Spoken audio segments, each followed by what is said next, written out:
Greetings, esteemed viewers, and welcome back to another edition of my Mass Effect 3 multiplayer guides. Today, we're going to have a look at the newly released character, the newly released infiltrator, the Asari Huntress. And let me say, it's definitely, at the current moment in time, my favorite infiltrator. Very interesting class, a very interesting infiltrator. Now, before I proceed, let me first say that this video you're about to see is a solo, which I decided to turn into a guide, and at the time I was still very much in an experimental phase with her. I've since solidified my opinions and thoughts on what build I'm running with her ideally, and what weapon loadout, and so on and so forth. So this video represents, in essence, what was still an experimental phase, and that's actually the reason why I did a solo. I'm not a solo expert. I can do it, obviously, not very well, but yeah, I just did it for the sake of experimentation to find out about her powers, because it's really ideal circumstances when you're forced to sort of compensate for things on your own and learn by doing, essentially. Anyway, let me first proceed with the build quickly, and then I'll talk about why I'm choosing this build. So I had to go for damage on Tactical Cloak, recharge speed, and power damage. She is unique in that she has a power damage bonus as opposed to a sniper rifle or weapon damage bonus, even though the icon is oddly bugged and has an assault rifle icon. Well, anyway, Dark Channel damage, I'll tell you why in a second. Slow, I'll tell you why in a second. And Pierce. Warp, detonate for the occasional explosion, expose and pierce, that's standard. Then for the passive, damage and capacity, power damage, you want to max out your damage. Very, very important. More important than weapon damage. And then finally a nice 10% weapon damage. And I skip fitness. For Tactical Cloak, if you want to turn her into a damage machine, I think it's best to obviously invest in the damaged evolution as opposed to duration. I will say right now, yes, the weapon damage appears to be, for lack of a better word, bugged. Tactical Cloak does not give an 80% extra weapon damage bonus as most infiltrators have, and there are many competing theories at the moment as to why that is the case. I myself subscribe to the theory that it was intentional for two reasons. One reason is BioWare's rather notable or noteworthy silence on the matter. BioWare has not made any commentaries on this, whereas in the past, with regards to the bugged Vortra submission net or other issues, they spoke out rather readily and quite quickly. So, in this regard, that's one reason why I subscribe to the theory of it's intentional. The other one is, if she indeed had 80% weapon damage on top of everything else, I think she would likely be at the very least, the best boss killer in the entire game. You know, if you could, for example, just as an example, you hit an enemy with a Banshee with Dark Channel, then you smack her down with Warp, using Warp ammo and on a Harrier or something, and it's lights out. Likewise, if you were to use the incendiary bug, which I'm these days not a fan of, I prefer to just stick with Warp. So I think BioWare was intentional because A, they haven't spoken out on the issue, they haven't mentioned any comments, and B, it would be possibly game-breaking. And I know a lot of people are going to guffaw at that and take offense and go into an uproar, and I'll feel the hate. But I do think that the class is very nice as it is, powerful, but not overwhelmingly so. Everything destroys. Everything is destroyed instantly, and that's certainly not a class I enjoy playing, and I play with a lot of people who share that sentiment. So Cloak only works with melee and power damage. Although I think melee is nice. I've High Lord Fennicus and Lord Animander of Edinburgh have experimented with melee. It's not bad, but if you want overall efficiency, if you want platinum viability, I think the power damage is a much better, or a power-oriented one is a much better investment. Anyway, so Having said that, so the tactical cloak only works for melee and power damage. That said, you will get a 105% multiplicative bonus to all your powers. In Warp, that's not too impressive. On Dark Channel, it is very impressive, and I'll get into in a second why. Dark Channel on her, pardon me, it's early morning here, and my throat is rather froggy, as they say in German, rough, raw. Damage is a given. Why do I go for damage as opposed to duration? Because you already have a 30-second duration when Dark Channel is properly evolved. You don't need any more, and the more damage, the merrier. That's really the point. You don't need even more damage. And with the power that this Infiltrator has on her power damage, enemies, not a single enemy in the game is going to my knowledge, survive more than 30 seconds anyway. Slow because you're casting, the evolution slow because you're casting Dark Channel under the auspices of Cloak. Ideally, every time recharge speed is irrelevant. And Pierce because damage is quite good, but if you want to be a boss killer, a lot of the heavy units in the game have barriers, and particularly armor. I think the Pierce is a better evolution, even though I haven't tried that much with it. I tried it out that much, but damage, of course, might be good as well. But I think Pierce is the better choice overall. For Warp, well, why did I choose Warp? Well, for a lot of reasons. It's a good debuffer, and it's a nice complement. Warp itself does pitiful damage, but that's why I chose Detonate for the occasional biotic explosion. Sometimes you'll get clusters of enemies. It's useful. Expose is a given. You want to get that extra damage, weapon damage and power damage debuff. And then Pierce.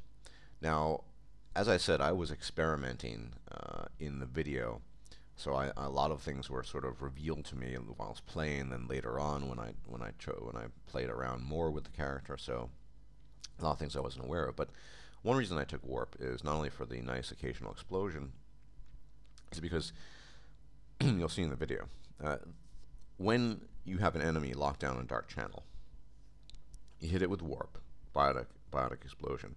Dark Channel will not be cancelled out, unlike many powers, to my knowledge, biotic powers. It will continue to persist, and you'll have a nice damage bonus. That on top of that, the enemy will be affected by Warp, meaning you'll be able to take full advantage of the weapon debuff. And if you choose to recast Dark Channel, in retrospect, I should have done this more often. If you choose to recast Dark Channel, it'll do even more damage, which is, I think, quite impressive. Alternatively, you could first cast Warp and then Dark Channel. I think that might be a good strategy as well. It's not something I did in the video very often. Like I said, it was a giant experiment. Anyway, for the passives, it's a given. You really want to be a power damage monster with this character class, and so you want to take damage capacity and power damage, and then it depends how you want to swing it. Some people I've talked to are running 3 in fitness. I'm not a huge fan of that. It's such a small difference. I think it's 650 shields and health versus 500, and is that really going to make a huge difference on gold and platinum? I don't think so. So I take the nice 10% weapon damage because you do need to kill things with your weapon occasionally. With regarding weapon loadout, I was experimenting. I've always been fond of the Grawl, but admittedly the Grawl isn't. It's not a huge or really great boss killer. And because of that, I think I could have shaved off maybe at least 10 minutes on the run if I had chosen something like the Claymore or the Harrier. At the moment, the Harrier being an all-purpose weapon, an all-purpose assault rifle that's good on everything, is kind of my go-to weapon on this class. Although I've used the Claymore as well, and it's quite good. So those are the 2 weapons I think that work best with the Claymore and the Harrier. The Grawl was nice, and it was nice to get those ranged headshots, but I don't think I'd go with it in the future. Unfortunately, the Grawl lacks in DPS because it is a kind of slow-firing weapon, so that wasn't ideal. If you have a high-level Hurricane, which I don't, and for those of you who don't know, I've been denied a Hurricane upgrade for 6 months now, and it's why I don't use it. My Hurricane's been stuck at level 2 for 6 months. So I refuse to use it. That would be an option as well. So I think those are all decent options. I imagine the Talon might be, if you want to get in close and personal, the Talon might be a good option additionally. So that's really, although I think the Claymore and the Harrier are probably the best choices for her. Ideally, you also want to use warp ammo because of the synergy with biotic powers. If you really want to use the incendiary exploit, you can do that with warp. The incendiary exploit, for those who don't know, basically, when you cast warp on an enemy, then have if you have incendiary ammo on the enemy. No, my mistake. I'm getting my head mixed up here because it's very early morning here. So, right. Cast warp incendiary enemies well, they die very, very quickly. And why? Well, it's some kind of bug. Basically, the damage stacks almost infinitely depending on how much damage over time. I'm not an expert on it, but it's basically the fastest way to kill things in the game in many respects. It's something I've been shying away from of late. I think I prefer the powerful but not so overpowered warp ammo combinations. So that's yeah, I was running with shotgun rail amp 3. I did take a power amplifier 4 to feel the true power. I took survivor loadout, which I did well just because I'm not the best soloer and I wanted to have extra ops packs. I guess I could have taken responder loadout as well as an insurance policy, but that's up to you. So that's really the build and how I went about it. Now, actual gameplay here. You'll see in the video that many times, especially since it's solo, I can slap down an enemy with Dark Channel, run to the other side of the map, and then you'll see the 1,000 blah blah points pop up because it dies. It's particularly true of Scions, even Praetorians. You'll see that a couple of times, and then you can hear the jump. The jump on Dark Channel is very useful on this character because it kills so efficiently. So it'll kill swarmers. It'll cast it on not only swarmers for reapers, but the seeker swarms, and they'll die and it'll jump to them. So you'll see many times I'm not even in front of the enemy, and you'll see a couple of 100 or 1,000 points pop up, meaning the enemy died due to Dark Channel. I'm pretty sure on gold, I think that happened once or twice.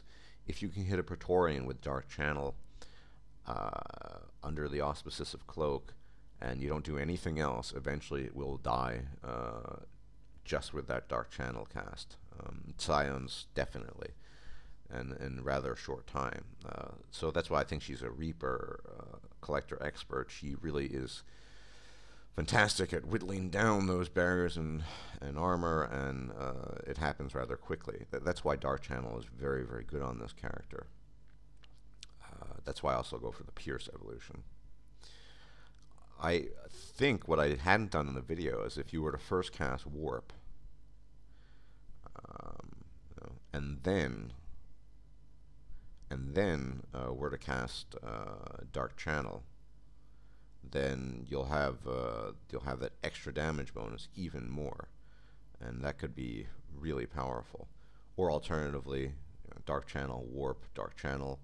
But that synergy, the fact that Warp doesn't cancel out Dark Channel, makes it very, very powerful, and it's something that I kind of accidentally did in the video, but you might be encouraged to do on a more sort of intentional, active basis. That's in the future. I certainly will be doing that. But I think she's one of the best soloers in the game. I don't think she's the best because of her relative fragility, and I think she's much more of a kind of slow soloer than she is a fast soloer. I don't think she doesn't have the DPS of a Turian Ghost Infiltrator or GI, and that's not a bad thing necessarily, which is why I would encourage you to take a better weapon than the Grawl. I like the Grawl a lot, but I think on this class, there might, like I said, the Harrier, the Claymore seems to work best of the things I've tried out so far. Anyway, I guess that's the guide in a nutshell. I think I will be making a few more videos, possibly, involving this character. I'm quite fond of her, and I want to do some more experimentation. I'm pretty solid in what I like to use, and let me summarize. I like using the Harrier, the Claymore. No fitness build. You'll see the build on using Lord Narida's Classbuilder as usual. And there will be some interesting, hopefully some interesting Asari Huntress videos to come, not just solos, but interesting videos just displaying some of her unique attributes and powers in this. And I'm currently planning on a project that I've discussed with some people, so everyone be prepared. And as always, thanks for watching, and I hope the guide is helpful, and everyone take care depending on your time zone. Good night, good evening, and good morning. All the best.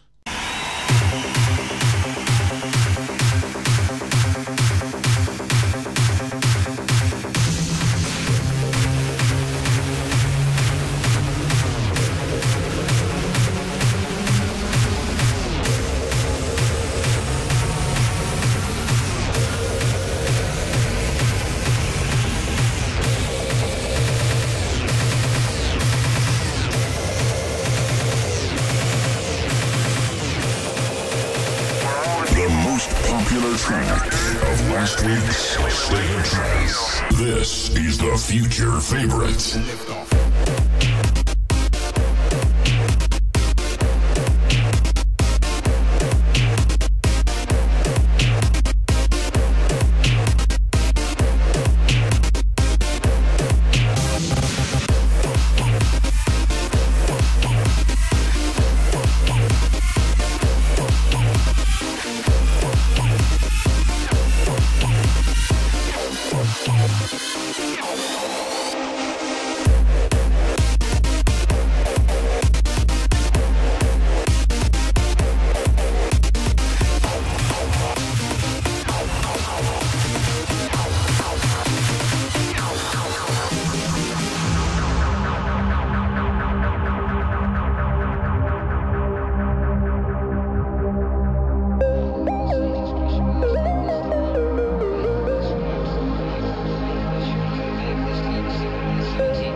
state of trance with Armin and Buuren.